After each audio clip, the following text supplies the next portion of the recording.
Hey, welcome to the Plant Yourself podcast. I'm your host, Howard Jacobson. Before we get to today's show, a quick reminder that this podcast is free for everyone and supported by those who can afford it. So if you have found this podcast a useful companion during 2020 and you'd like to see it continue through 2021, I would invite you to go to plantyourself.com/gift if you are in a position where you have the means to support something that means something to you and hopefully you think is doing good in the world.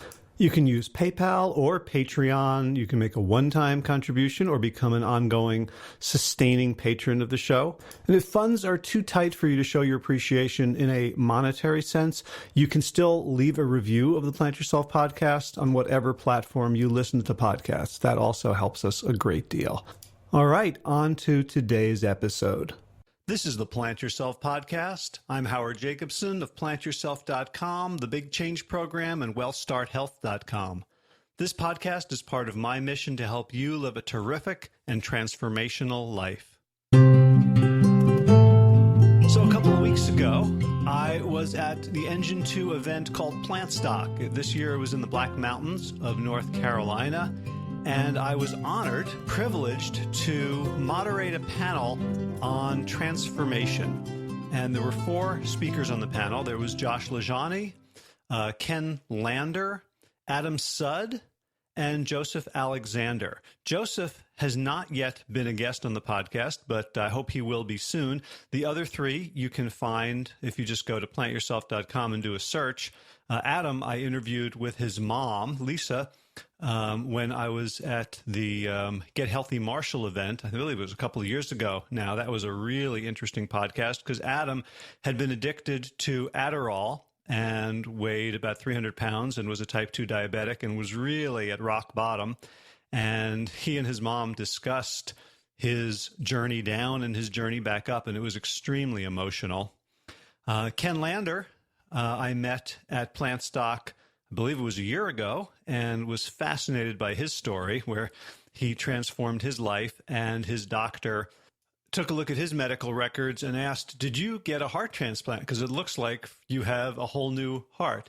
And he dropped almost 200 pounds in a year and spoke very movingly of his faith, of his religious faith, and how it has informed his journey and has informed his ministry to bring the message of health to others.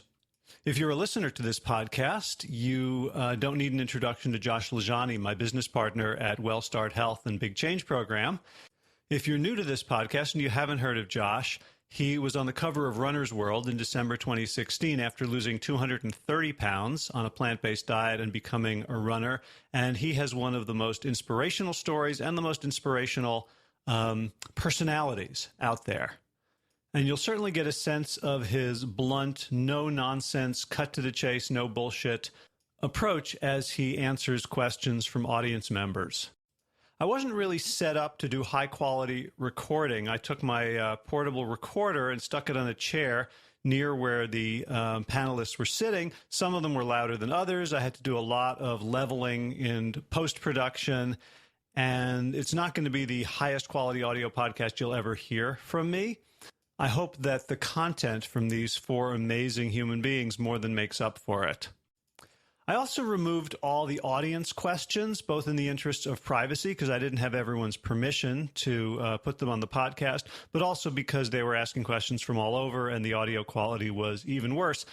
So where there was an audience question, I jump in here and paraphrase it before identifying each of the speakers as they respond to it. Big thanks to my panelists, and big thanks to Rip Esselstyn, Lori Kordowich, and all of the Engine 2 folks for giving me permission to share this panel on the podcast today. So without further ado, here is the transformation panel from Plant Stock 2018. But one thing that I've heard from each of you, that you believe profoundly and would like everyone to know, is that you're not special.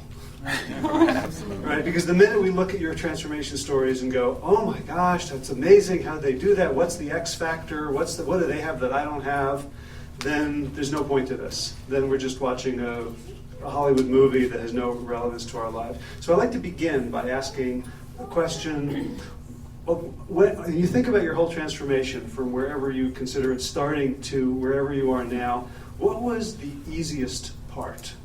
What was the part that was the least effort, the least change? What was something that just felt like, oh, I already have this resource, or I already want to move in this direction? And how did that contribute to the overall journey? First to respond is Adam Sud. I would say that the easiest thing is, like, and I know that this sounds like a lot of people might feel frustrated by the idea of it, but the easiest thing really was the food, is the tool. Right? We all have it. We all have access to it. We can walk outside and we can get it. It's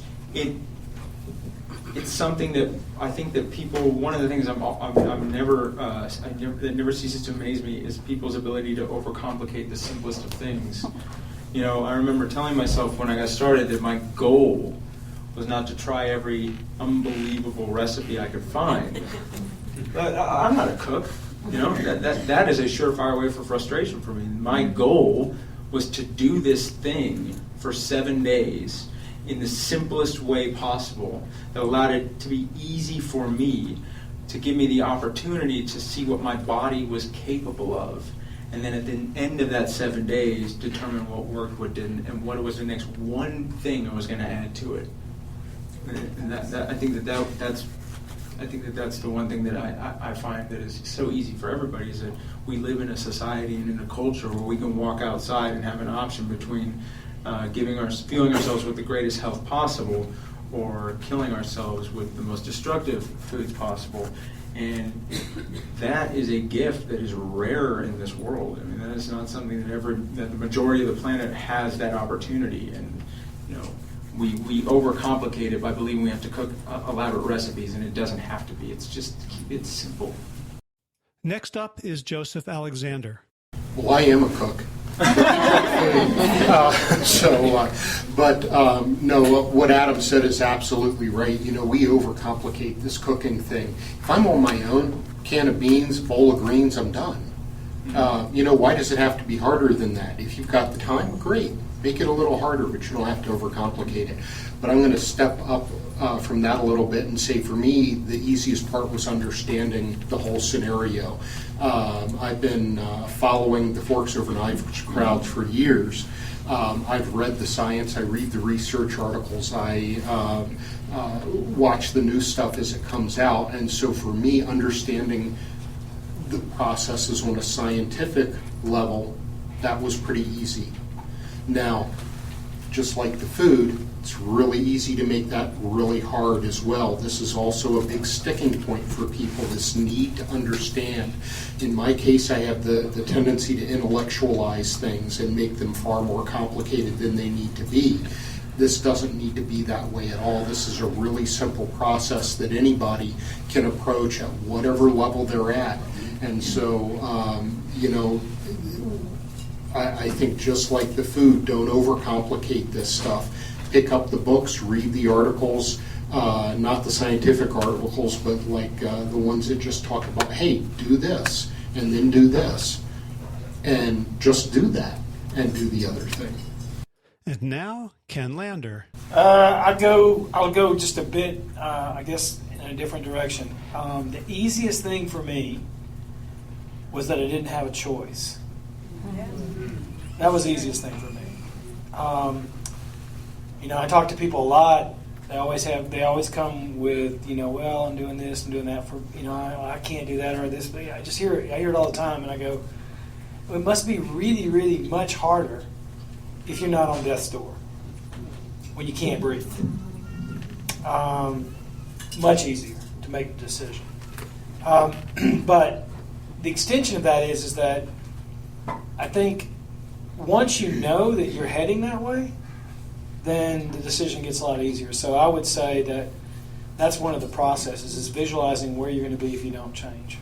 And so I didn't have much worries in doing that, because if I didn't change, I was going to be having a heart transplant in the next year. And that's basically the easiest thing for me.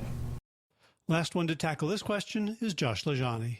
I would say that the easiest thing for me really is something a lot simpler than a lot of those things that are all really good. But I grew up working with my grandfather since I was like 11 years old, and we would get up really, really early to go to work.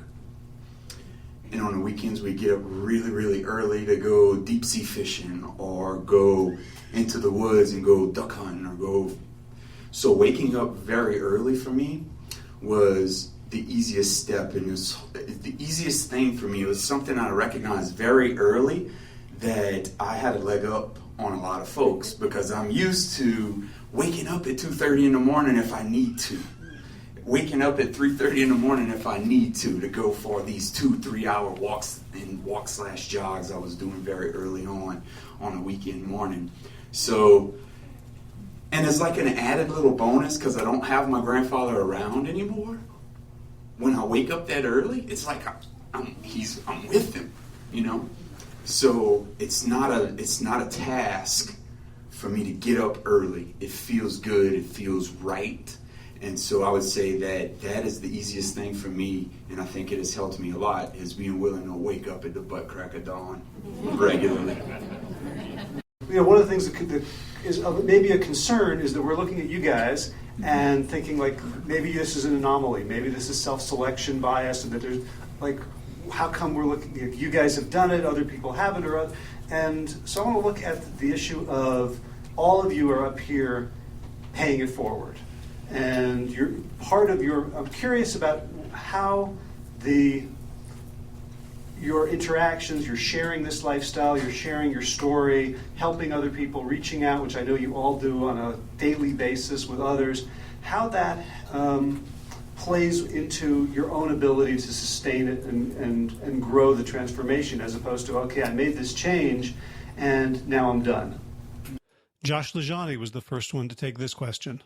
Yeah, well, I mean, not to keep bringing up my grandfather, but we spent a lot of time in the Gulf of Mexico. He was in the Navy, and he taught me how to operate a motor vessel, and he taught me port and starboard. He taught me rules of the water, and he taught me to never pass a boat that is in distress.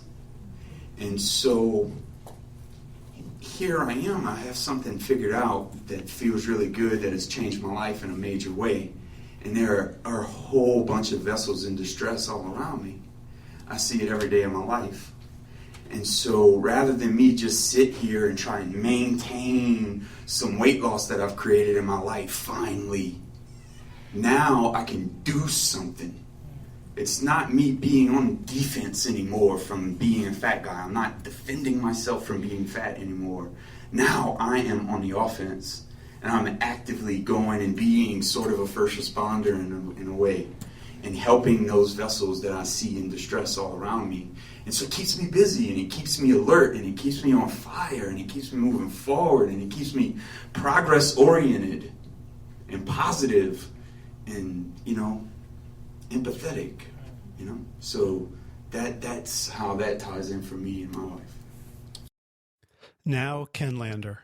This is a great question. This goes kind of the core of who I am as a person. So, I've lived my whole life serving people. I was a lawyer, so I sat across the table giving advice to people for years and years and years. I'm an advocate for coffee farmers and do that professionally now. But I don't know if anyone's if you've ever been to the Sea of Galilee or if you've ever been to the Dead Sea. There's two differences between those two. One is the Sea of Galilee, the water comes in and it goes out. And the water's fresh and it's full of fish. In the Dead Sea, it goes in and the water doesn't come out. And it's lifeless. And I don't know about you, I've lived in a different culture for the last 13 years in Costa Rica, where relationships with people, I imagine it's a lot like too, where, people are always in each other's lives, and they're helping each other out. And my community is 600 people. I mean, I'm sure it's the same thing, right? Sounds like Chagby. And I come to the States, right? And I'm back in the States, and everybody comes out of their box. They get in their other box. They drive to their box. They drive out and they get in another box to go buy their food, and then they go back and get in their little box, and they drive back and then go back home into their box. And that's it. We're in an island where it's just suffocating how we don't get into each other's lives anymore. And so I think that's what I said today in my talk, was the idea that okay, so now I've made the decision and I'm transforming my life. But if I don't let the blessing come in and pour out to other people, then I'm just as dead as I was before. And so that's what I see as the real difference. Here's Joseph Alexander. Well, what can I say after that? For me, it's absolutely essential. It's been essential to success. It will be essential to success going forward. For me, it's one of my central processes, helping others with this. So there are things like learning, always finding out the new information, always staying in contact with people. This is closely related. You know, we have this hugely successful Facebook group, the Engine 2 7-Day Rescue Diet Facebook group that maybe some of you are in. And then there's all these other online forums as well as face-to-face interactions, and being willing to go and talk or have one-on-one conversations or just talk to people in a restaurant. This happens. If I go to a restaurant, people look at what I'm eating and say, why are you eating that way? And I pull out my phone and I show them why. I show them my picture. And, you know, being able to reach out and help others, that's what changes things. That's what changed me. You know, and I think that's what changes all of us. And here's Adam Sud. I think that for me, it's, you know, growing up and dealing with the things that I went through, I never felt like I had a lot of value. I didn't feel like I had anything of worth to offer anybody. And I know there are a few things that I can do, and I can do this really well. I can connect to people, and I want to. And I think that if I have the opportunity to talk to one person and say one thing that may get them to think about their connection to the world and their connection to themselves differently, then I should. And not only do I think I should, but I want to. I'm not a religious person, but I am proud of being a Jew. And there's a quote from the Talmud that says, "Tikkun olam, repairing the world starts with you." And I think that's going to be the underlying message of the rest of my life. At this point, we began soliciting questions from the audience. And the first one was from a woman who had achieved great success in turning her health around and in losing weight. But then she reached a plateau and got stuck there and wondered what the panel's experience was with bumping up against those plateaus and getting stuck and then figuring out ways to get unstuck. Adam Sud took the microphone first. So, you know, one thing I want to say is that when you're changing your life, even when you started before and you try those other things, you're trying to, there's no failure in any of it. When you're changing something about your life, it's all trial and learning. You try something, it works, you learn something. You try something, it doesn't, you've also learned something. Every outcome is a positive because you gain some self-awareness. You're in a situation right now where you've done something and it's worked really well, and now you're not seeing that it's going in the direction that's in alignment with where you're trying to go. So now you need to add something to it. And trying something that works or doesn't work will both bring you positive things because it allows you to gain more awareness of where you are right now and how your body responds to certain changes.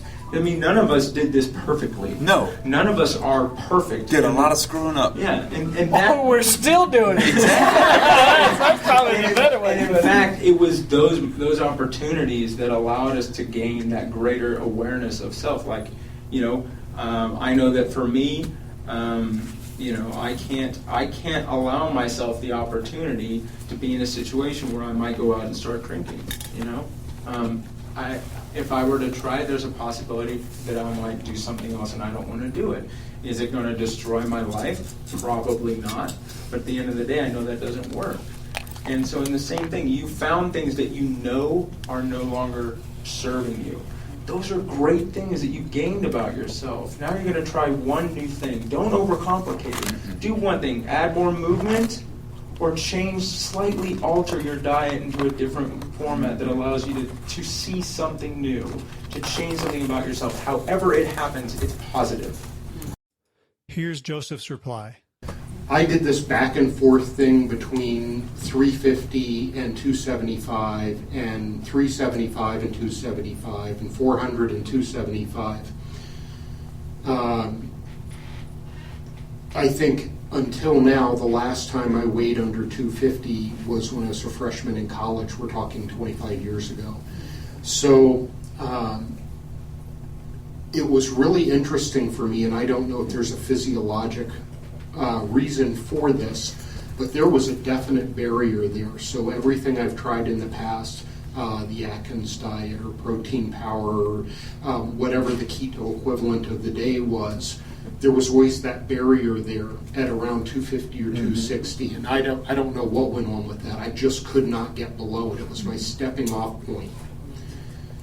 And I did something different this time.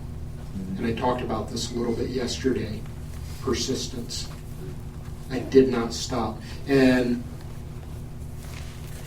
one of the things that has been true about following a whole food, plant-based, no oil, minimal salt, minimal sugar diet is no matter what I tweaked, I did not gain weight. Mm-hmm. So I hung out at 275 for about a month. I hung out at 259 for 3 months. I was getting pissed. But I stayed absolutely true. I did not eat one bite off the plan, and that's what made the difference.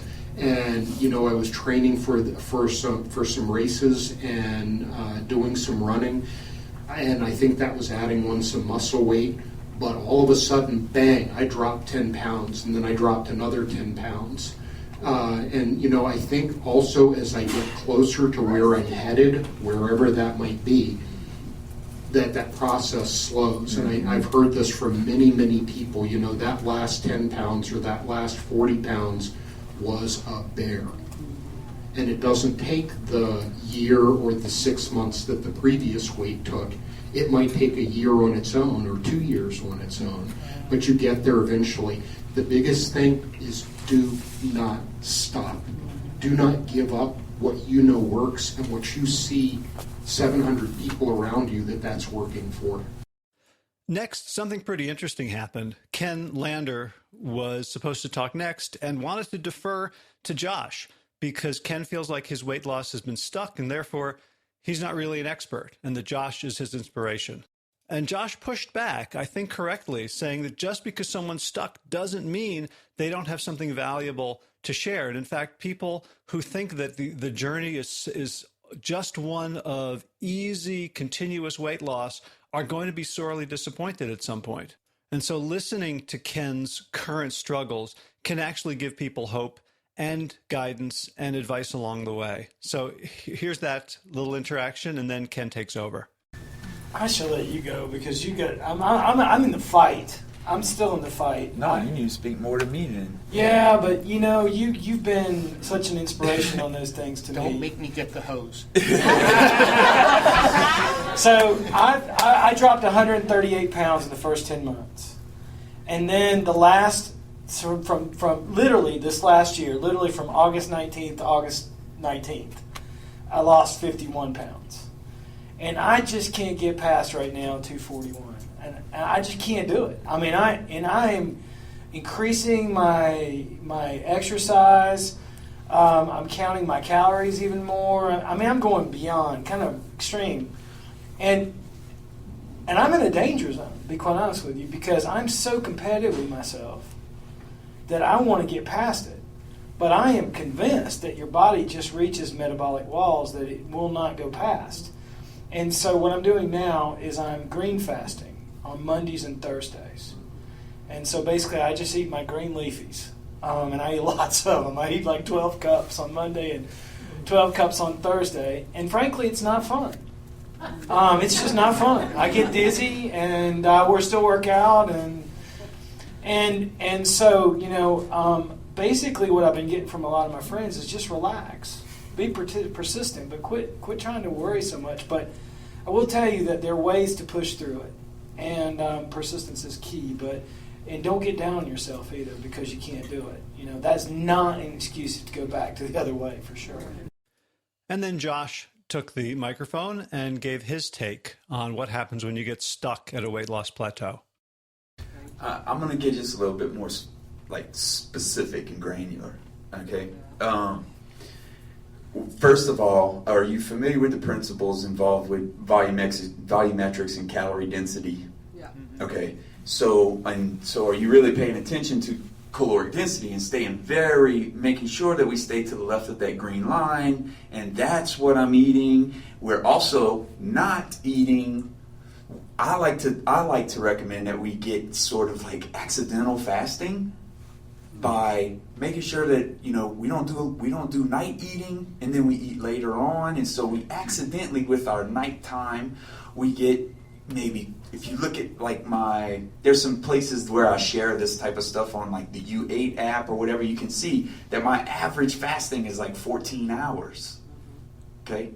And so it's very important. There's many areas where you might be falling short in the nutrition department just from a lack of knowledge. It's not a negative thing. It's just like they say, stay in the fight and keep doing these little experimentations. Oh, damn, yes. It's that damn bowl of oats and bananas right before I go to bed, or it's the handful of walnuts, or it's whatever, right? So it's these things, okay?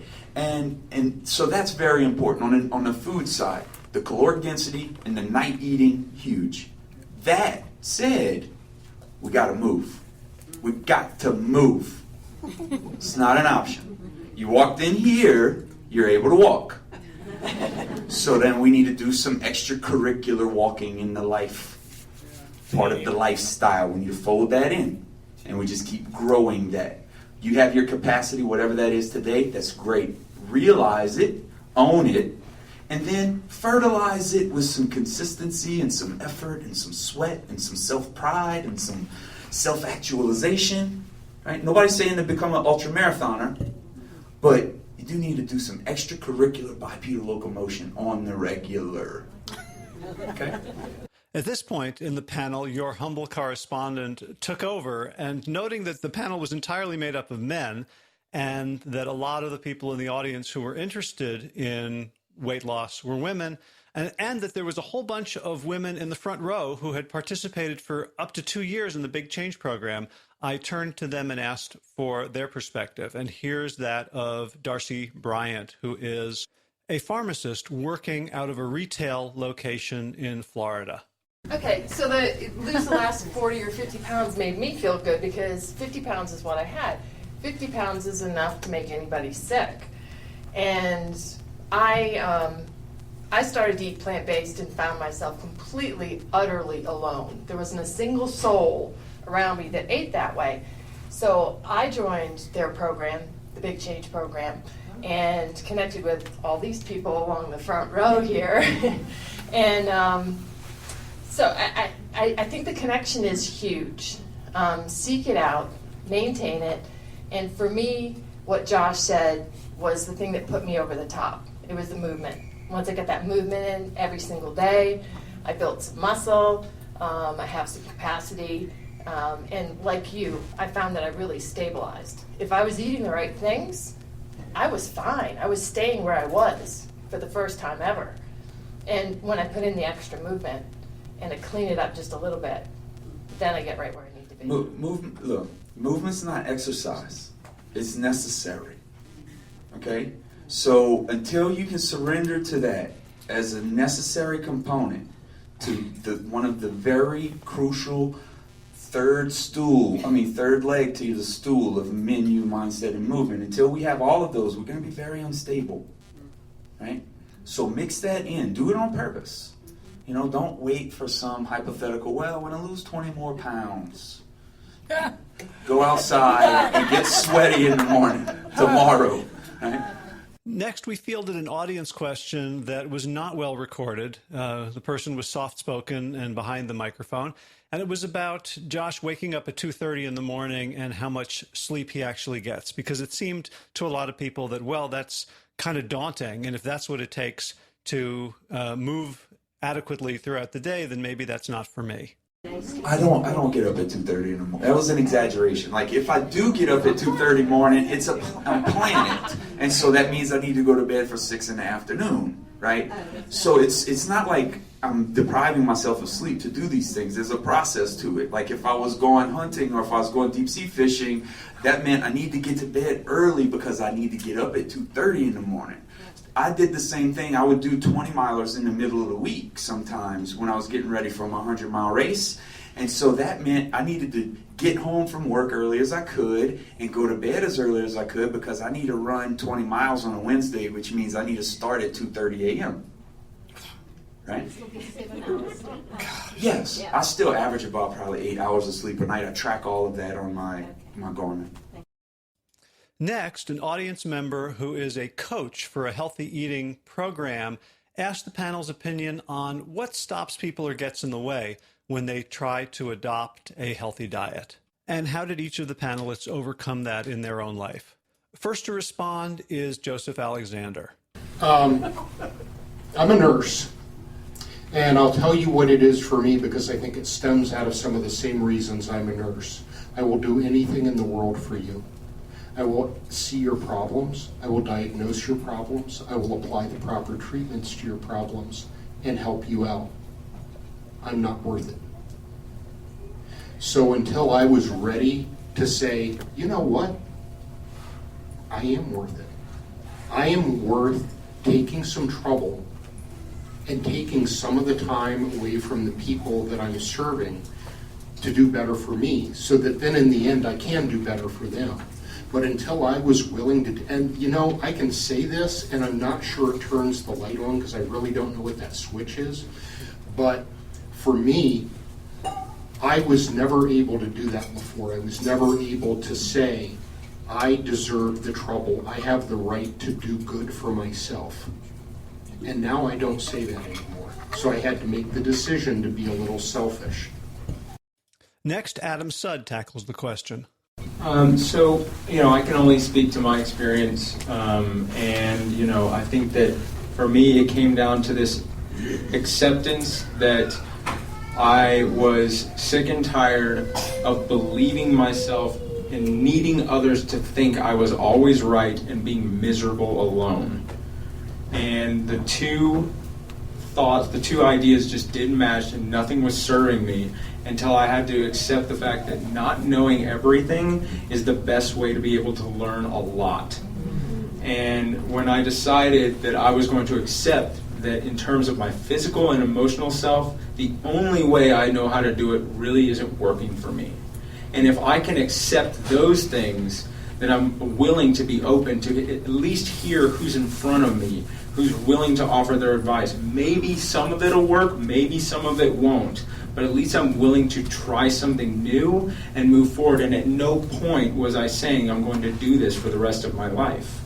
I always told myself I'm willing to try something for today because I can see today. Today is all I'm in control of. I literally can't see a year from now. I can plan for 7 days. I can probably plan for 2 weeks. I can track it. I can do that. But it's irrelevant if I take care of the next necessary step and continue to take care of that next necessary step. The rest will take care of itself in the time that was appropriate for me. And I think that is the best way when I talk to somebody. I said, look, I don't ever want to ask anybody to do something for the rest of their lives. But I think that if you try something new, you might learn something about yourself. And if you're willing to, I'd love to help you do that. And I'm not saying that because there's something wrong with you. I'm saying that because I want to help people bring positivity into their life. I don't think we ever remove negativity. We just outweigh it with positivity. Here's Josh LaJaunie's take on that. Real quick. They're not pissed enough. They need to get pissed off. It's not about being blocked from anything. They just haven't found that. I've seen people in my family die over and over and over. People I love dearly deteriorate in front of my eyes. And then now I know what I know. I'm pissed about it.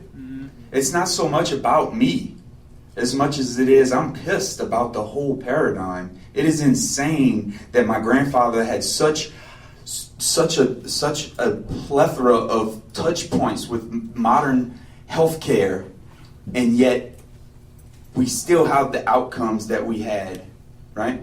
I'm pissed. And so I would suggest that everyone in this room can find a reason to get really fired up about why the status quo is robbing you of life. The next question came from an audience member who was asking about cravings, and she mentioned that she can go 6 months at a time and be perfect in her food and feel wonderful, and then all of a sudden the cravings come, and as she put it, she would sell her 3 children for something to eat that wasn't on her plan. And she asked Joseph in particular what his advice would be. You know, I wish I could tell you they're never going to go away. I'm 19 months into this. What doing this continuously over time has bought me was a pause between the craving and reaching. And that started about a month out, and it's gotten a little longer and a little longer. I will say the cravings are much rarer. For most of the summer since Leadville, I had a craving for pizza. I mean, I would lay there in bed thinking about a hot cheese pizza with, an inch of cheese on top. It would make me puke. But that craving was there.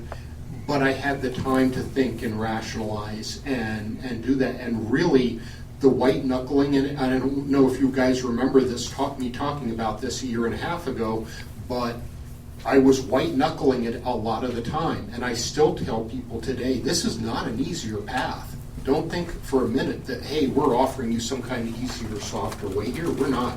We're offering you a brutal, get pissed off at things approach, where you need to take the bull by the balls, or excuse me, but I don't know what else to say. And there are periods of time where you are white knuckling it. That goes away. The white knuckling it, that part goes away at least most of the time. So persistence, don't stop, not one bite. I'll say that over and over and over. Since I was the moderator of the panel, I took the opportunity at the end to summarize and weave together some of the themes that had been brought out during the discussion. So here's me. I'll raise the levels as much as I can, and hopefully you'll be able to hear and find this useful. A couple of just sort of like closing thoughts. One is that while we talk a lot about food here because we love food and because for obvious reasons it's one of the most important pillars, remember this is a really holistic process. So we heard from Ken about this idea of I need to relax, right? We know that the immune system, when we're stressed out, wants us to hold on to weight because we don't know what, right? When we're talking about like the importance of adding movement in or of limiting our feeding window, like if I'm eating perfectly but I'm eating all through the night, I don't get a chance to turn things off, and right? So there's always something new to learn, which is why we're part of this learning community, and there's always something new to try, but we want to start with the basics, start with the simple stuff, the food, the moving early, the learning, right? The thing we're good at, like we all know that there's low-hanging fruit that we're not doing. And one of the ways we distract ourselves is with complexity. It's like, oh, I read this new book that has a new thing, but I haven't started doing the old things, right? Also, like, there's no division between this panel and the rest of us. Like, if you think about your life and you think like maybe you're stuck and like what's wrong with me and why do I keep having cravings and why am I stuck at this weight class and whatever, remember that we've all transformed. We are all the products of transformation. If we went back, if I just had a magic camera and we were all like toddlers sitting here, like looking around, you realize the transformations we make all the time effortlessly, and that it's within all of our power, and it's proven. So rather than looking at the things where we're stuck, the 2% where we're not where we want to be, let's look at the 98% of how we've become who we are. And finally, just this, like the key thing, Josh taught me a phrase, results dictate sufficiency. Like, there's always another thing to try. There's always an experiment where Adam says, like, just, stay where you are and then try one new thing. That our human ingenuity is so great that just sticking with it and trying stuff, keeping what works, dumping what doesn't, as Bruce Lee said, and add what is uniquely your own. Add what uniquely your own. It's a formula, and so when we get crazy making in our own minds, to return to a formula, to return to what's the next step, what's the next thing I'm going to try, can be very empowering. And I've learned this all from these guys and from other folks who have articulated similar journeys, and from lots of other people on these journeys. So I'm grateful for everyone who we continue to teach each other. And as we gain clarity and strength, we go out and we create ripples and we change the world. So thank you so much, all of you. And that sparked Joseph Alexander to finish us off with his closing thoughts. Can I add 10 seconds? Sorry. Something I have learned from Josh. Don't sit stagnant. Do something that scares you. In my case, I signed up for a race that scared the living crap out of me, and then I did it again. So do something. It doesn't need to be a race, but there needs to be something out there that's scaring you, that keeps your butt moving and on track. Amen to that.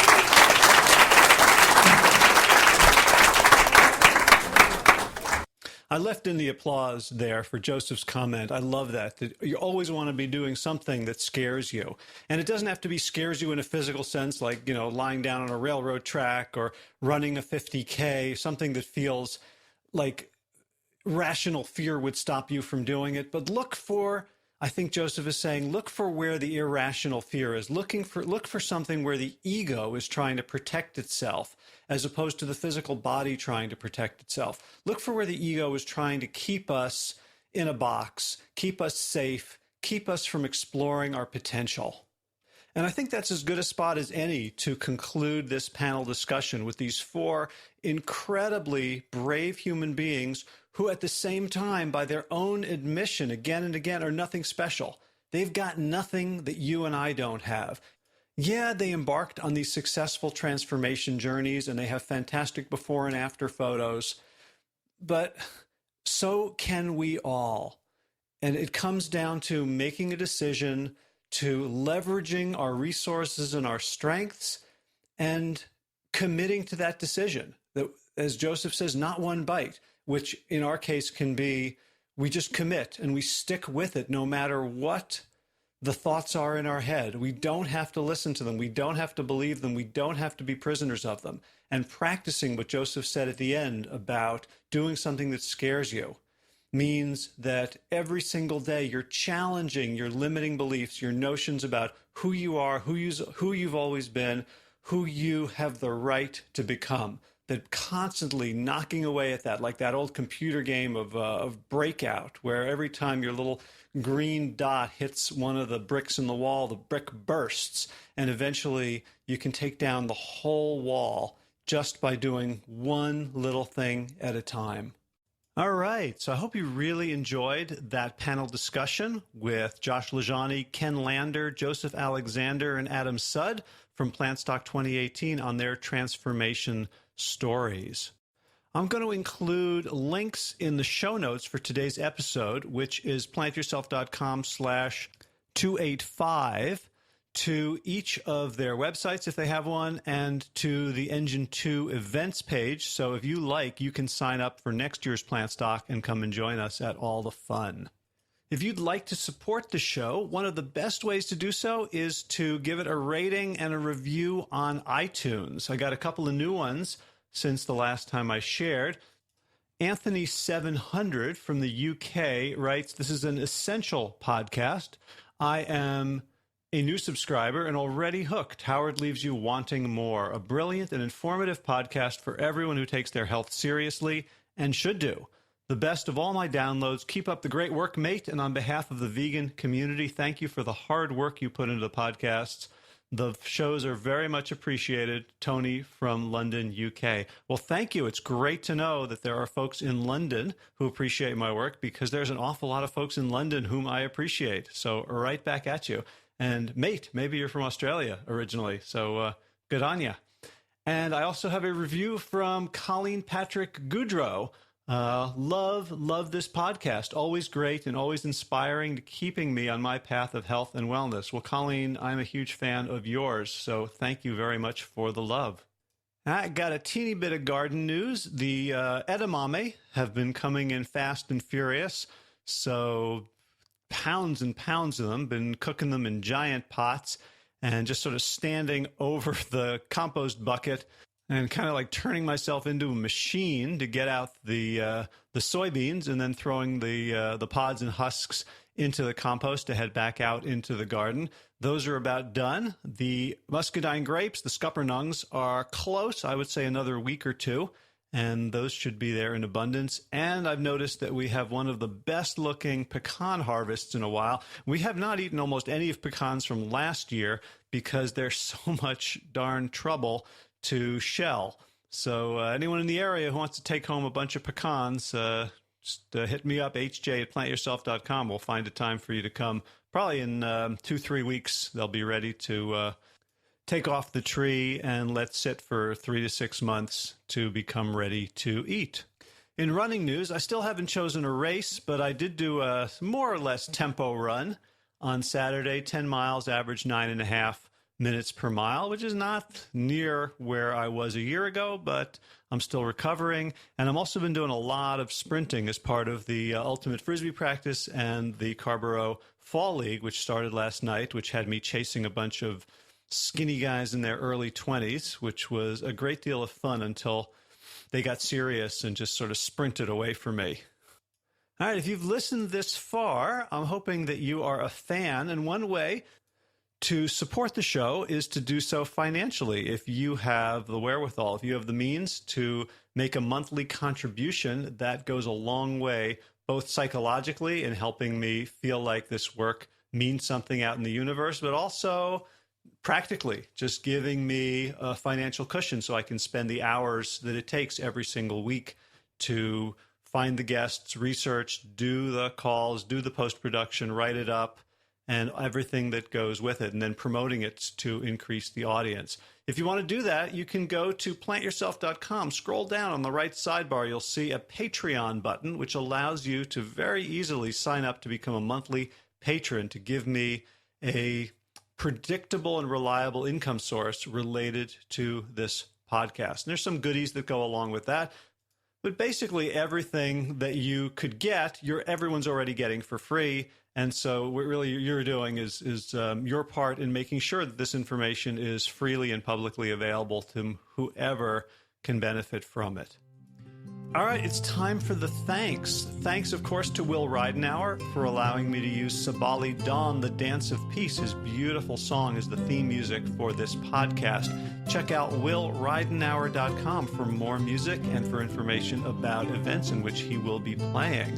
I think he'll be at Shikori Hills coming up, I think, in late September or early October. You can check out Shikori Hills Grassroots Music Festival if you're in North Carolina, and a good time will be had by all. And of course, thanks to all you Plant Yourself podcast patrons. I've heard from a few of you that you prefer the slower version, so I don't have to always be showing off how many names I can do in a single breath. So let's do that today with a little bit of ease and generosity of time to say each of your names. So let's start with Kim Harrison, Lynn McClellan, Anthony Disson, Brittany Porter, Dominic Marrow, Barbara Whitney, Tammy Black, Amy Good, Amanda Hatherley, Mary Jane Wheeler, Ellen Kennelly, Melissa Cobb, Rachel Behrens, Christine Nielsen, Tina Sharp, Tina Ahern, Jen Vilkanovsky, David Bizek, The Mysterious Michelle X, Elspeth Feldman, Victoria Dolomanova, Leah Stoller, Alan Christensen, Colleen Peck, Michelle Landry, Josina, Julianne Rowland, Stu Dolnick, Sarah Durkis, with Rhymes with Circus, Kelly Cameron, Wayne Pedersen, Leanne Peterson, Janet Selby, Claire Adams, Tom Franzek, Jeanette Benham, Gila Lasser, David Donahue, Blair Seibert, Daron Avizov, Gio and Carolyn Argentati, Jody Friesner, Ruth Ann Funderburk, Misha Rosen, Michael Warbeck, the equally mysterious Tracy Z, Alicia Lemus, Rebecca Hughes, Val Linneman, which rhymes with cinnamon, Nick Harper, Stephanie Holmes, Martha Bergener, Nicole Ramsey, Susan Ahmad, Molly Levine, the inscrutable Harry R., Susan Laverty, the Panda Vegan, Craig Kovic, Adam Scharf, Karen Burry, Heather Morgan, Ashley Corcoran, Kelly Machia, Deanne Norton, Bonnie Lynch of Plant Happy Oregon, Sabina Kurtzals, Nigel Davies, Marion Blum, Teresa Kopel, Shell Rutledge, Julian Watkins, Breed O'Connell, Brian Sheridan, Shannon Hirschman, Kate Rolls, Linda Ayat, Julie Lang, Holm Hedegaard, Isa Tuzinwa, Connie Hainline, Erin Greer, Alicia Davis, Aviva Lael, Heather O'Connor, Carolyn Jensen, Sherry Orlikoski of Plant Powered for Health, Karen Smith, Scott Morani, Karen and Joe Crabtree, Tanya Lewis, Kirby Burton, Teresa Carell, Kevin McCauley, Elizabeth Rothschild, Kelly Baker Miracle, Ann Jesse, Cheryl Dwyer, Jenny Hazelton, Valerie Peltier, Peter W. Evans, Colleen Harrison, Justine Divot, Joshua Sommermeyer, Dennis Bird, Darby Kelly, Lori Fanny, Linnea Lundquist, Valerie Hummel, Deb Cassia, Emily Iconelli, Levy Wallach, and welcoming new patrons Rosamund McAtee and Dan Picorni. Thanks to all of you for your generous support of the podcast. That's it for this week. As always, be well, my friends.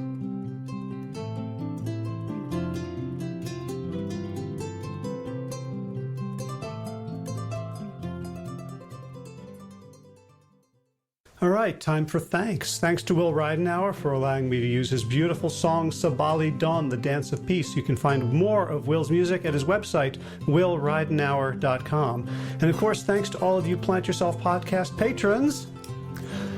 Kim Harrison, Lynn McClellan, Anthony Disson, Brittany Porter, Dominic Maurer, Barbara Whitney, Tammy Black, Amy Good, Amanda Hatherley, Mary Jane Wheeler, Ellen Kennelly, Mr. Cobb, Rachel Behrens, Christine Nielsen, Tina Sharp, Tina Ahern, Jennifer Volkanovsky, David Bizek, The Mysterious, Michelle X. Elspeth Feldman, Leah Stoller, Alan Christensen, Colleen Peck, Michelle Landry, Josina, Sarah Durkis, Rhymes with Circus, Kelly Cameron, Wayne Pedersen, Janet Selby, hi Janet, Claire Adams, Tom Franzek, Jeanette Benham, Gil Lacert, David Donahue, Blair Seibert, Daron Avizov, Gio and Carolyn Argentati, Jody Friesen, Ruth Ann Funderburk, Misha Rosen, Michael Warbeck, the equally mysterious Tracy Z, Aviva Lael, Alicia Lemus, Rebecca Hughes, Val Linneman, Rhymes with Cinnamon, Nick Harper, Martha Bergner, Susan Ahmad, Molly Levine, the inscrutable Harry R., Susan Laverty, the Panda Vegan, Craig Kovic, Adam Scharf, Karen Burry, Heather Morgan, Kelly Machia, Deanne Norton, Bonnie Lynch of Plant Happy Oregon, Sabina Kurtzels, Nigel Davies, Marion Blum, Teresa Kopel, Julian Watkins, Breed O'Connell, Shannon Hirschman, Linda Ayat, Holm Hedegaard, Isa Tuzinwa, Connie Hainline, Erin Greer, Alicia Davis, Heather O'Connor, Carolyn Jensen, Sherry Orlikoski of Plant Powered for Health, Karen Smith, Scott Morani, Karen Joe Crabtree, Tanya Lewis, Kirby Burton, Teresa Carell, Kevin McCauley, Elizabeth Rothschild, Ann Jesse, Cheryl Dwyer, Jenny Hazelton, Valerie Peltier, Peter W. Evans, Colleen Harrison, Justin Divot, Joshua Sommermeyer, Dennis Bird, Darby Kelly, Lori Fanny, Linnea Lundquist, Valerie Hummel, Emily Iconelli, Levy Wallach, Rosamund McAtee, Dan Picorni, Stephen Lehman, Patty DiMartino, Mike and Donna Kartz, Deanne Bishop, Bill Brielf, Gunter Schmidt, Marjorie Lewis, Kelly Molden, Trish Adams, Ian Kramer, Nancy Sheldon, Lindsay Bayshore, Gunmarie Hagen, Tracy Gullidge, Laura Heaton, Meg from Mama Says, Rochelle Kennedy, Diana Goldman, Stacey Stokes, Ben Savage, Michael Kay, Holly Butler, David Hughes, Connie Rogers, Claire England, Sally Robertson, Param Ganshi, Amy Daly, Brian Tourville, Mark Jeffrey Johnson, Josie Dempsey, Karen Schmidt, Pamela Hayden, Emily Perryman, Olga Sidorowska, Allison Corbett, Richard Stone, Lauren Vaught of Edible Musings, Aaron Hasty, Sean Owen, Sagar Nayak, Erica Piedra, Danielle Roberts, Michael Lushton, and Sarah Johnson for your generous support of the podcast. That's it for now. As always, be well, my friends.